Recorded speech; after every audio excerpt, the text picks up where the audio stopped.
श्री गणेशाय नमः। ओम श्री परमात्मने नमः।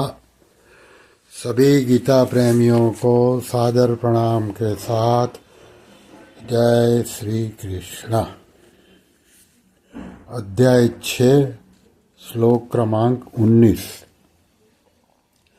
स्वरूप में स्थिर हुए चित्त को क्या स्थिति होती है, इसको ये श्लोक क्रमांक 19 में दीपक के दृष्टांत से स्पष्ट बताते हैं।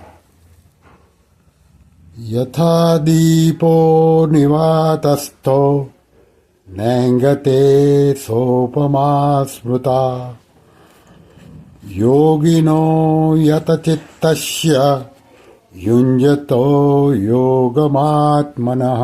अर्थात जैसे स्पंदन रहित वायु के स्थान में स्थित दीपक की लौ चेष्टा रहित हो जाती है, योग का अभ्यास करते हुए वश में किए हुए चित्त वाले योगी के चित्त की वैसे ही उपमा कही गई है। अब इसकी व्याख्या।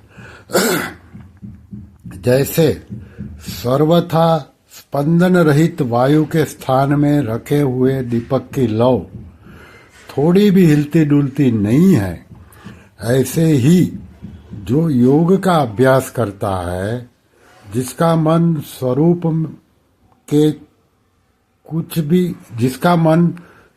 के चिंतन में लगता है और जिसने चित्त को अपने वश में कर रखा है, उस ध्यान योगी के चित्त के लिए भी दीपक की लौ की उपमा दी गई है। तात्पर्य है कि उस योगी का चित्त स्वरूप में ऐसा लगा हुआ है कि उसमें एक स्वरूप के सिवाय दूसरा कुछ भी चिंतन नहीं होता। पूर्व श्लोक में जिस योगी के चित्त को विनियत कहा गया है, उस वशीभूत किए हुए चित्त वाले योगी के लिए यहाँ यत चित्तस्य पद आया है। कोई भी स्थान वायु से सर्वथा रहित नहीं होता। वायु सर्वत्र रहती है। कहीं पर वायु स्पंदन रूप से रहती है और कहीं पर निस्पंदन रूप से रहती है। इसलिए यहाँ निवातस्थः पद वायु के अभाव का वाचक नहीं है, प्रत्युत स्पंदित वायु के अभाव का वाचक है।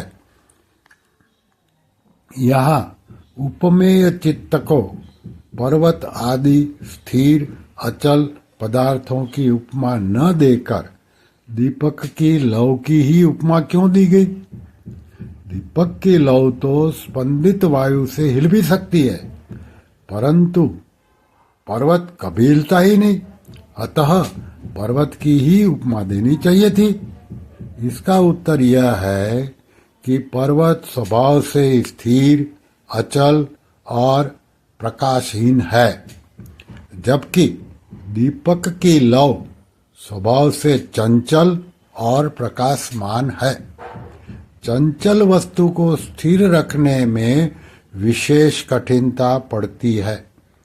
चित्त भी दीपक की लौ के समान स्वभाव से ही चंचल है, इसलिए चित्त को दीपक की लौ का उपमा दी गई है। दूसरी बात, जैसे दीपक की लौ प्रकाशमान होती है, ऐसे ही योगी के चित्त की परमात्म तत्व में जागृति रहती है। यह जागृति सुषुप्ति से विलक्षण है। यद्यपि सुषुप्ति और समाधि इन दोनों में संसार की निवृत्ति समान रहती है, तथापि सुषुप्ति में चित्तवृत्ति अविद्या में लीन हो जाती है, अतः उन अवस्था में स्वरूप का भान नहीं होता। परंतु समाधि में चित्तवृत्ति जागृत रहती है, अर्थात चित्त में स्वरूप की जागृति रहती है। इसलिए यहाँ दीपक की लौ का दृष्टांत दिया गया है।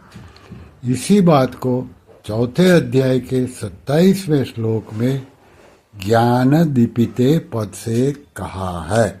श्री कृष्ण शरणम मम, श्री कृष्ण शरणम मम, श्री कृष्ण शरणम मम। ओम श्री कृष्णार्पणमस्तु।